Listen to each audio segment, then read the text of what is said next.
Good morning. Here we are, another Friday, getting closer to St. Patrick's Day and all kinds of great stuff going on over the weekend. I'm Craig Moeller. I'm a meteorologist at 13 News Now, and I'm so glad you found me here at the Weather Desk, where we cover today's top weather headlines. And there's a lot to talk about as we explore the weather here. Let's run through some headlines. There is a massive and powerful storm that is trekking east and will continue to do that not only today, but tomorrow and through the weekend, Sunday. We're going to see this system eventually produce some really rough weather here in the mid-Atlantic, but today it's going to be the Midwest that gets slammed with a lot of severe weather. Tomorrow it's going to be a little farther to the south, and then it works farther east. I'm going to break all of this down. We'll talk about specific threats and who's at greatest risk for a tornado outbreak coming up today and into tomorrow. That's one of our big headlines. Another one, why did we have a blood red moon? There was a lunar eclipse, but we're going to explain why the moon had this reddish tint about it last night. And we also have an update on some of the lunar missions going on. Some really, really fascinating stuff to share you with. We caught up with a NASA expert, Hunter Forsted, yesterday. We'll share some of that with you.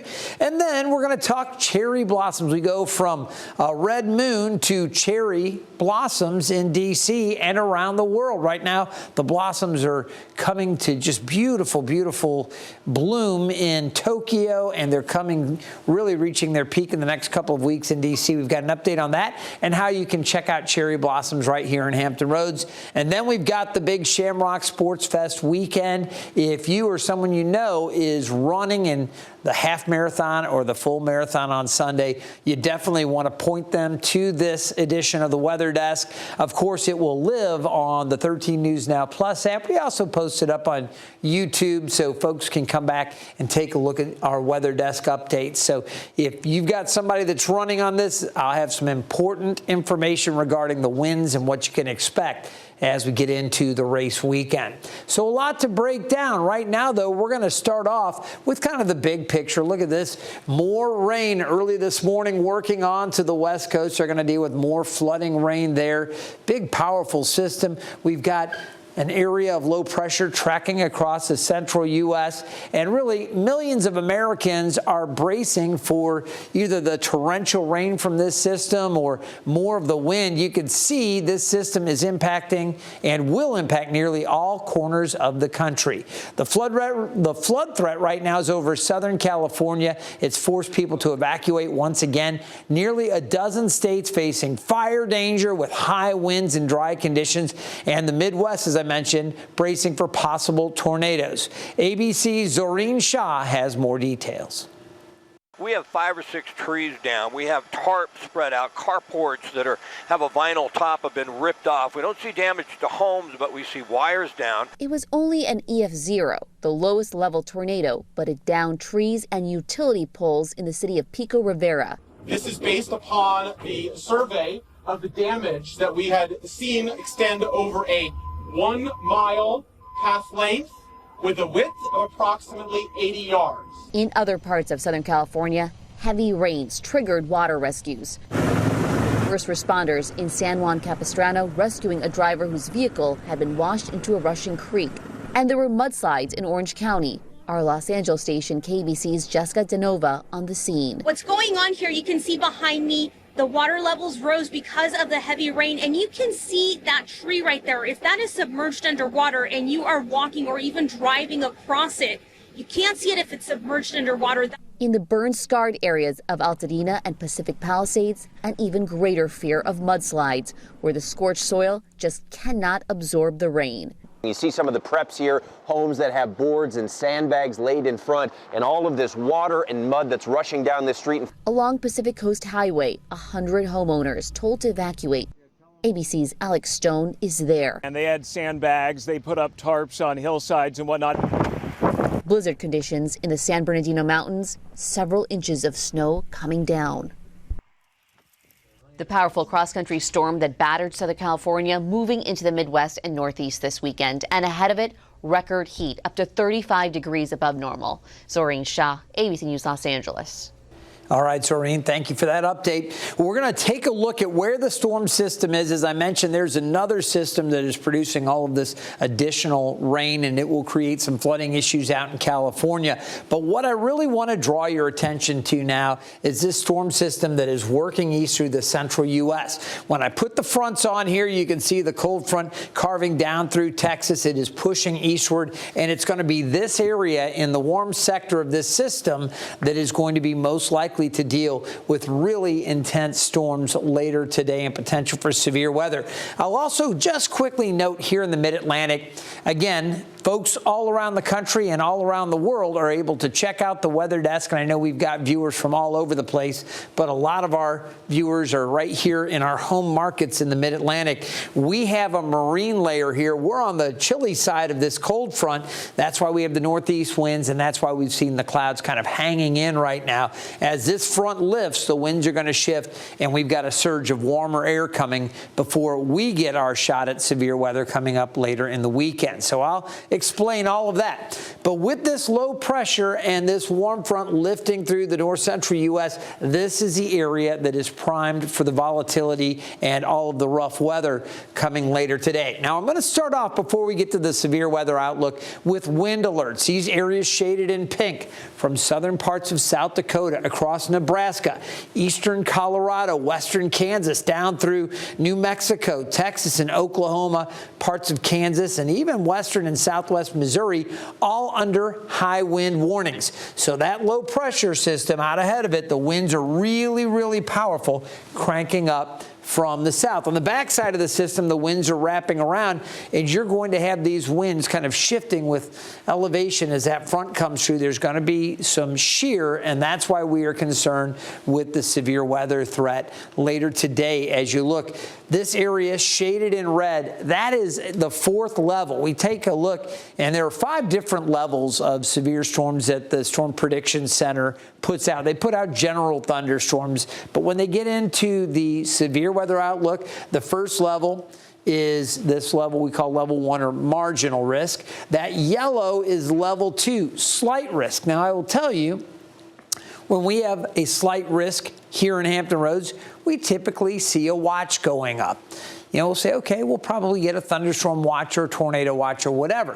When you get to this orange level, this level 3, that's what we call the enhanced risk, okay? And in that case, we certainly get watches up all the time with whenever we have an enhanced risk.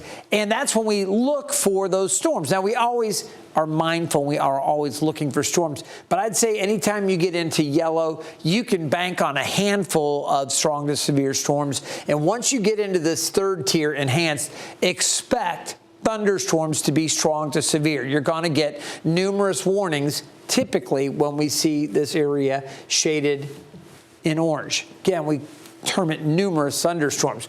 Once you get into red, level 4, that's technically termed moderate threat, but the reality is widespread severe storms.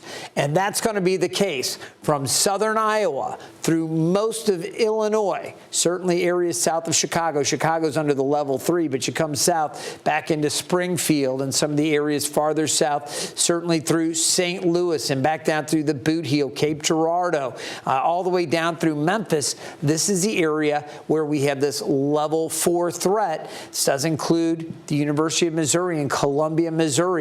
These areas very much under gun for a lot of severe storm development later today.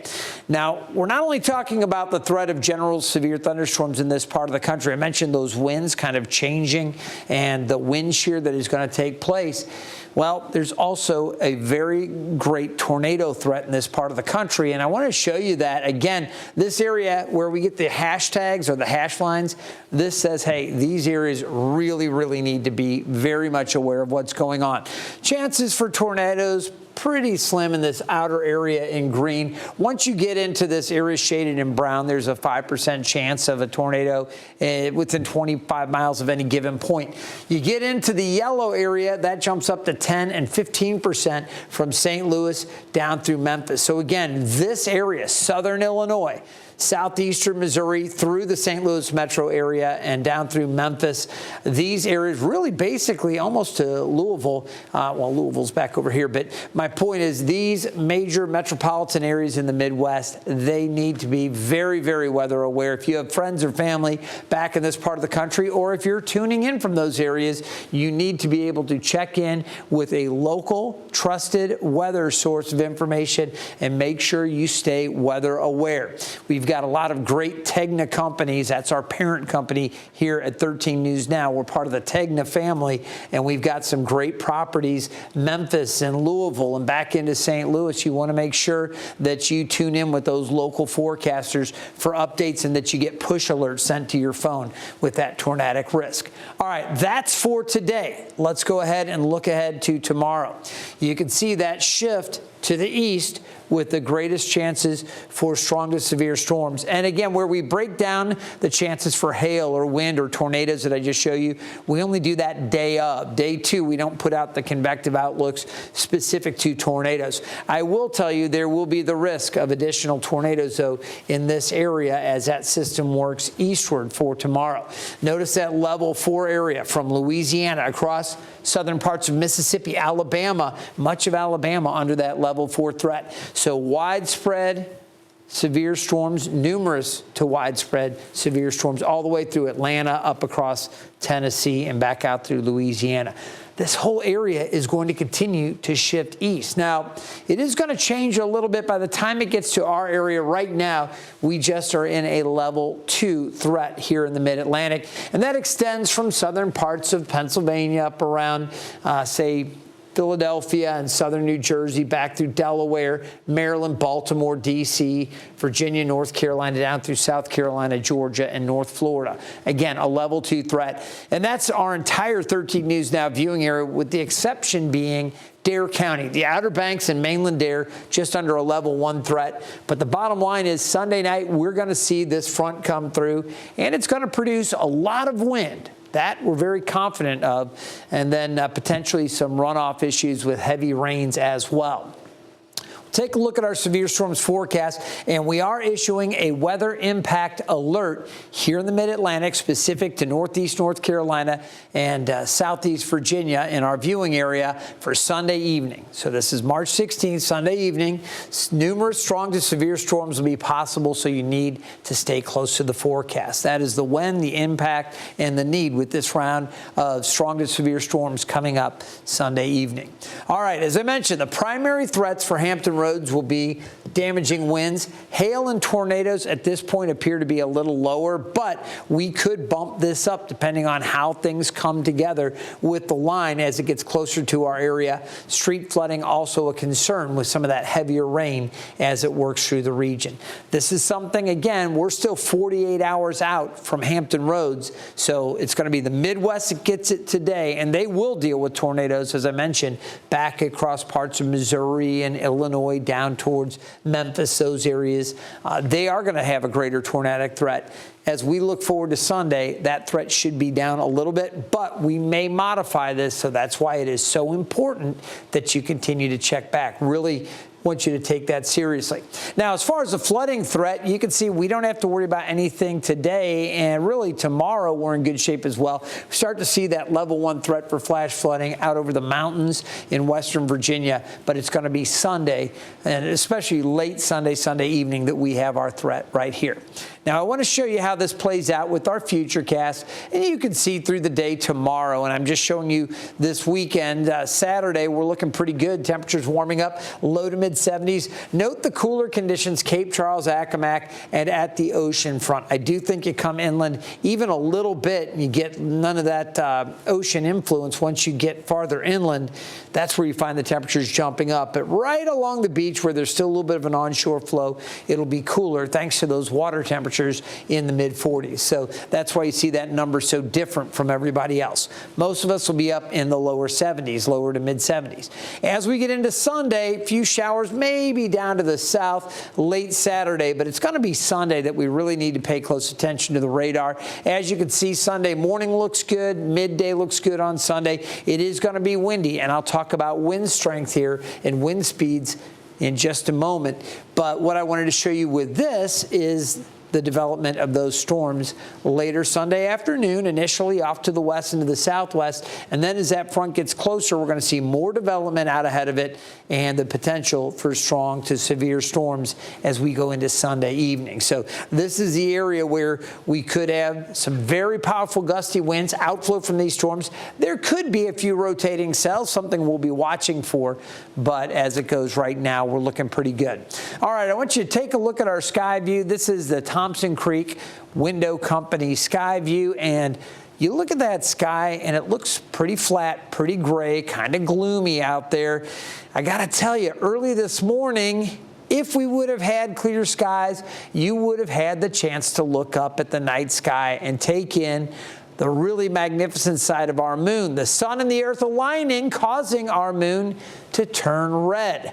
Meteorologist Hunter Force spoke with NOAA expert Dr. Noah Petro about the lunar eclipse visible across North America earlier this morning and the research that they're doing right now on the moon.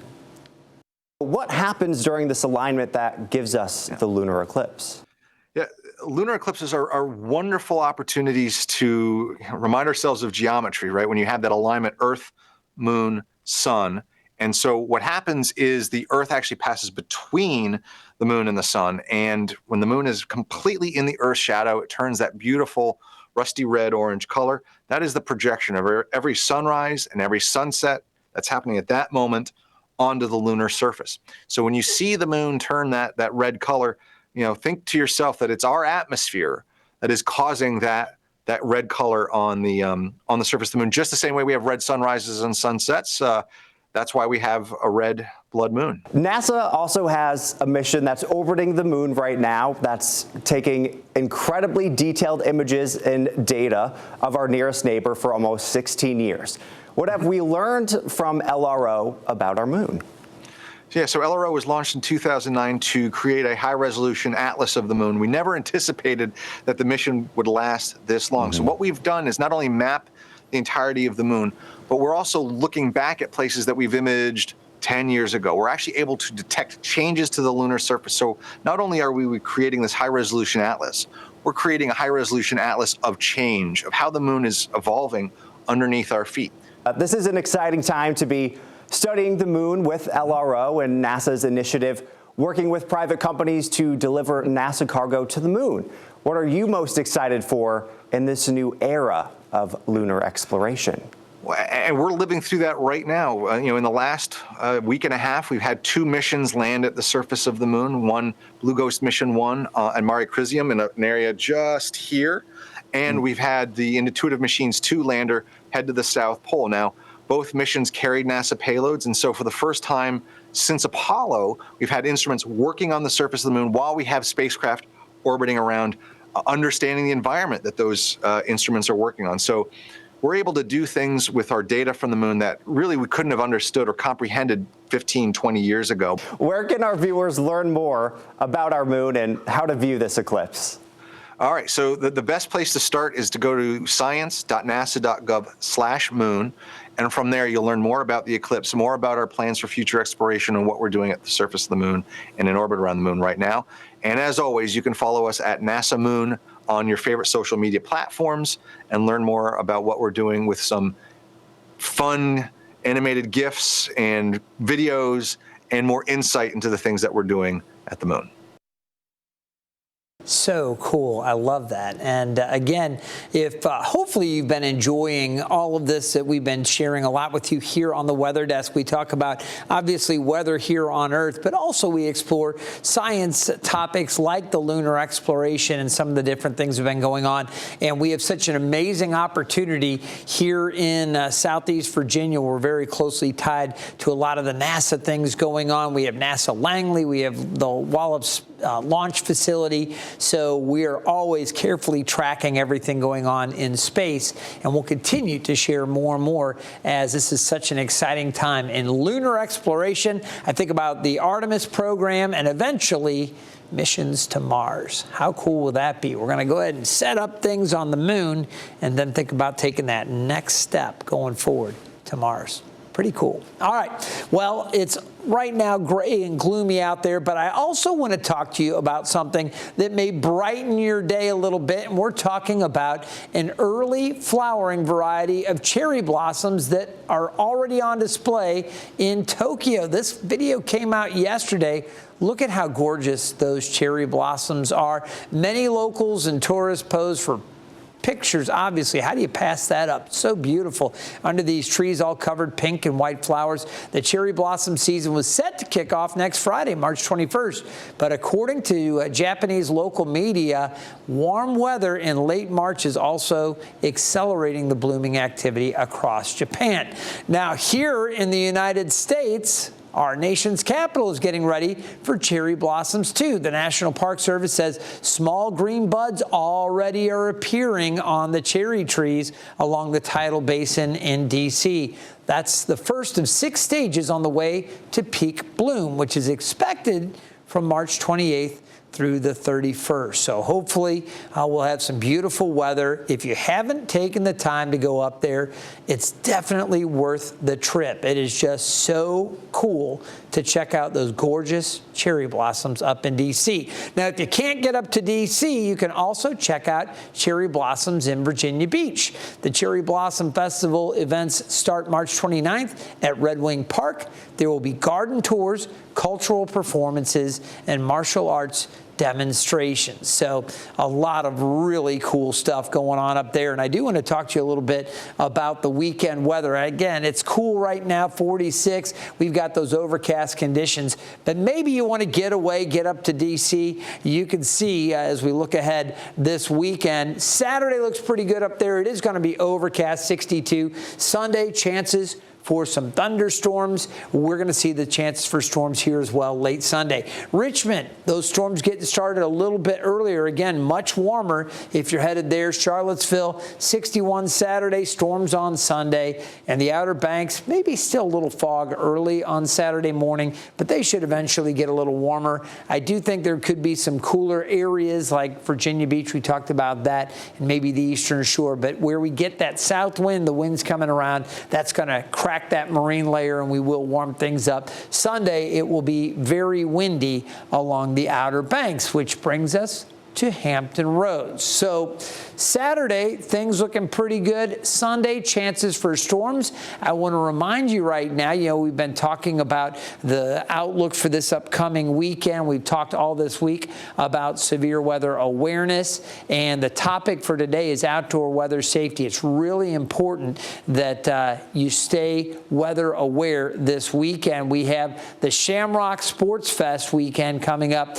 Tons of folks heading out to support the thousands and thousands of runners that will be taking to the streets. So again, it is going to be one of those weekends where I think the runners are going to be in pretty good shape, but there are going to be some things to keep in mind. So let's talk about that. Saturday, they've got the 8K down at the ocean front. Our temperatures are going to be warming up. Now, I don't think it's going to be 74 at the ocean front. It'll be cooler there. But in general, we've got this warmer push of air, 60s and low 70s across our area.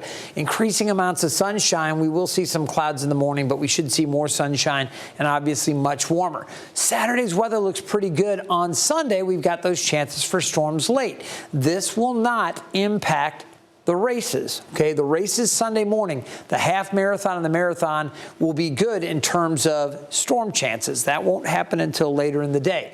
Temperatures in the morning starting off in the low 60s. It will be a warmer start to the day. But take a look at this. This is what I really wanted to key on, talk to you about the winds and what's going to be going on, because this does impact those races at the ocean front. I've done the Shamrock full marathon twice, okay? It's a great course. It's flat, it's fast, it's fun. Tons of people come out to cheer on the runners. It's a huge celebration. Lots of folks out running in fun, Shamrock attire, if you will. It's just a blast. But as we take a look Friday night into Saturday, again, the wind's still pretty light. Not a problem for the 8K. We will see the winds shifting around to the south. By Saturday afternoon, this is where we start to see the winds ticking up a little bit. We'll see winds gusting up 10 to 20 miles per hour. Still not a big deal for running, and the morning events will be off in great shape with light winds. Should be a beautiful morning, Saturday morning for the runners. As we go into Saturday evening, though, this is where you might start raising your eyebrow a little bit, going, okay, what's up with these winds? We've got a south wind that's starting to gust over 30 to 35 miles per hour. Melfa could see gusts up to 41, but for Virginia Beach, we're really looking at 30 to 35 mile per hour gusts potentially Saturday night. Now, Jerry and Amy Frostick of J&A Racing, they're the ones that host this event. They've got an unbelievable team that puts all of these runs together, and this is the flagship event. I mean, this is it. The Shamrock Sports Fest is amazing. They set up arches. They do all of these decorations and things. Sometimes I have been involved with the Shamrock Sports Fest where those winds can really make it tough on the setup and the stage and everything. They've got tents for the parties, and you'll have some shelter. They always take care of the runners more than anything else, and they're going to be okay. But those winds are going to give some of the race event directors and coordinators, the folks working, the volunteers, they're going to be, this is something they're going to have to deal with overnight into Sunday morning. Sunday, when the race is occurring, those winds, gusting at times, won't be sustained, but gusting at times 30 to 40 miles per hour. Now, if you're going out there running Sunday morning and you head north, maybe you're headed up towards Fort Story, depending on what the course is and how exactly it's starting and where it turns. When you're running north along Virginia Beach, you're going to have this great tailwind. You're going to run effortlessly like you're just being swept along. It's awesome. But when you make the turn and you're coming south, you're facing winds gusting 30 to 40 miles per hour, and that's going to continue through noon. You can see these winds gusting. You can see in Virginia Beach, 38 miles per hour is projected by the GFS model. Doesn't mean it's going to be steady, but there could be those gusts. So my advice, you're going to want to run in groups and kind of fall in behind each other, take turns kind of breaking that wind, that headwind in front of each other so that you get that break and maybe run with a little more efficiency. So it's always good to get out there. If you're running with a partner, plan on it. If you're going out solo, you'll want to dive in with maybe a pack of runners that are close to you on pace and try to fall in and take turns kind of taking that headwind on a little bit, because that will take a toll on the running. Now, as we go through the afternoon, the winds continue to pick up. Now it's getting really windy out there, and with the storms coming through into the evening, we could see some gusts in excess of 55 or even 60 miles per hour with the strongest storms. Into Monday morning, some lingering showers, but the winds shift and go much, much lighter. So real quickly, we'll just mention the changes coming up. Sunday night's the time we're most concerned about for strong to severe storms here in Hampton Roads. One more time, we'll talk temperatures. Normally, we're at 59. Yesterday, 50. Today, low 50s for Hampton Roads. We do have those northeast winds out on the Chesapeake Bay and on the ocean waters, northeast to east winds, building up to about 15 knots this afternoon, seas running 3 to 5 feet. Today's allergy reports, we also have high tree pollen here in the 757, juniper, maple, and ash. Mold is low, weeds and grass not a problem. Highs today close to 51, so a lot like yesterday, a little bit warmer with a little more sunshine inland, but that marine layer's keeping the clouds and cool conditions near the coast. Outer Banks upper 40s to low 50s. It will be warmer inland across northeast North Carolina. Tonight's low down around 46 for Hampton Roads, mostly cloudy, chilly once again, just like this morning.